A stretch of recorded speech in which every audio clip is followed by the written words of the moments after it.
Hey everybody, it's Kirsten here today with a video I'm very excited to share with you. It is a French twist tutorial, like you can probably tell from the title. Now, the reason I've been waiting to do this forever is because I've just now learned how to do it myself. I've been wanting to share this tutorial for such a long time because I know it's kind of a hairstyle that a lot of people want to do, but they really struggle with, myself included, until I just took some time to kind of mess around with it and figure out a couple tips and tricks on how to really make it work.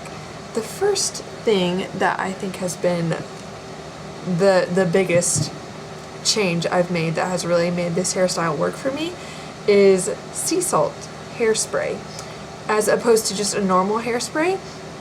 This is supposed to it's like a texturizing spray, so what it does is you typically spray it in your hair when it's a little bit damp, and then you just kind of do this with your fingers and it'll make your hair a little bit wavy and give it some texture.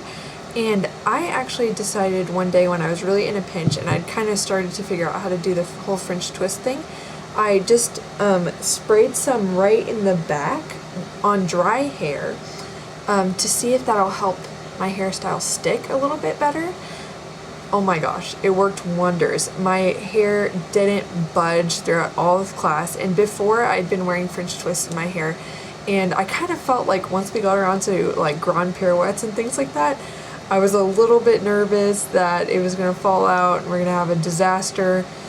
Yeah, it wasn't good, but this really made a difference. And the difference between this and using hairspray in your hair before you twist it is that this not only holds the style, but it really creates this like kind of friction on your hair, if that makes any sense at all. With hairspray, it'll just make it crunchy. With this stuff, it makes the hair all stick together and just form into like a solid twist instead of just like crunchy hair. I don't know if this makes sense at all, but really guys, this isn't very expensive. I found this at my local grocery store. It's super easy to get and I highly recommend it. The next thing is, this isn't revolutionary, but I'm just going to show y'all the hairpins I like to use. They're just normal closed hairpins, nothing like this, or I don't have thick hair, so maybe the big like horse pins might work for you. But I found that these are the best for me. I have fine, relatively thin hair. And I just found that those grip the hairstyle the best. And the other thing that's kind of different, I've tried out, let's see if I can find it here, but that really makes a difference in the hold of my French twist is having a huge pin like this. I don't know if you can tell how big that is, but it's kind of one of those like headpiece hairpins that is meant to really secure like a big headpiece on your head or something, and it's pretty long. So what I just do is after I've finished securing everything and making it look nice, I just stick this straight down the middle and try and interlock it with some of the perpendicular pins, and that really makes it stay. So those are my tips for making it stay. As for how I do it, I want to explain it a little bit more because of course I'll explain it in the voiceover when you're actually watching the video portion of me doing the hairstyle. But the thing is, I was running a little bit late for ballet whenever I was filming this, and I didn't realize how fast I was going, so it might be kind of hard to tell exactly what I'm doing, so I just want to break it down a little bit slower before you watch me actually do it. So I'm just going to turn around, and what I do is first I'll normally like comb through my hair a little bit to make sure it goes the way I want it. Now I like, instead of, some people, they push their hair kind of down like that to where the hair is going down and then up through the twist. I like mine to look a little bit higher, so I'll brush mine kind of more straight back. But I usually keep my part, but that's up to you if you want to do that or not. And then I'll take, since I have short hair also, and because I like my twist to go higher, I'll go to kind of like a middle height ponytail. And what I do to start the twist is, hopefully you can see this. I don't have anyone helping me with this video. Like, Kelsey was filming the other portion of this video for me, so I knew that this was in frame, but hopefully this will be in frame. So what I do is I take my finger straight like this, and I put it right there, and then I hook it like that. Then I twist, oh, I messed up, but I'll twist the hair up, and I don't pull it through all the way, so then what I get is just this little piece at the top, and then I just put pins all around it, and like I said, I put the big one in the top. So I think that's all the explaining I have to do for this portion. Hopefully that makes sense, and hopefully you could hear me when I just turned around.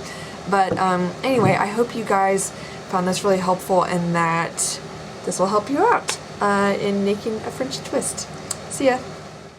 Okay, so the first thing I'm going to do is just gather my hair together and put a few sprays of that sea salt spray I talked about right in the back of my head where the twist is going to go. And then I'm just going to violently mix it into my hair just with my fingers to spread it around, and then I'm just going to gather my hair into a mid to low ponytail and brush the hair back. Then from there, I'm going to use that method I talked about before where I kind of hook my hair and then slowly thread it through until I get to the top, and right before the hair pops out, I'm just going to loop it through and make a little mini bun, if you want to call it that. And now that I have the shape, I'm just going to put the pins in, and I'm going to start at the top and go to the bottom just so that the hairstyle is secure, and then I can just fix the little details as I go lower and lower. So as you can see, I'm kind of putting the pins in perpendicularly to gather as much hair as I can, and then flattening them to my head. This will gather as much hair as possible, ensuring that your hairstyle is secure, and it'll also make your hair lie flatter to the head.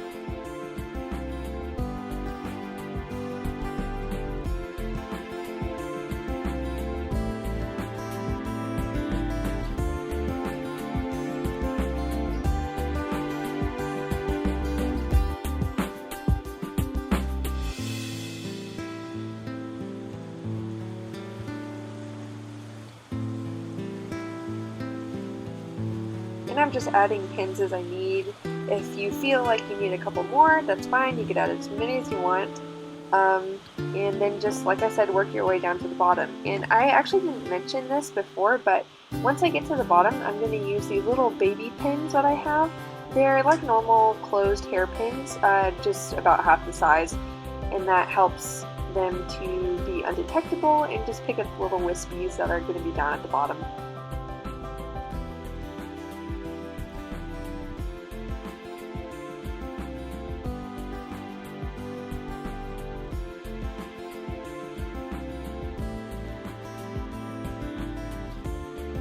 I think that's pretty much it after I put in the big hairpin I talked about at the top. And that's it, all done.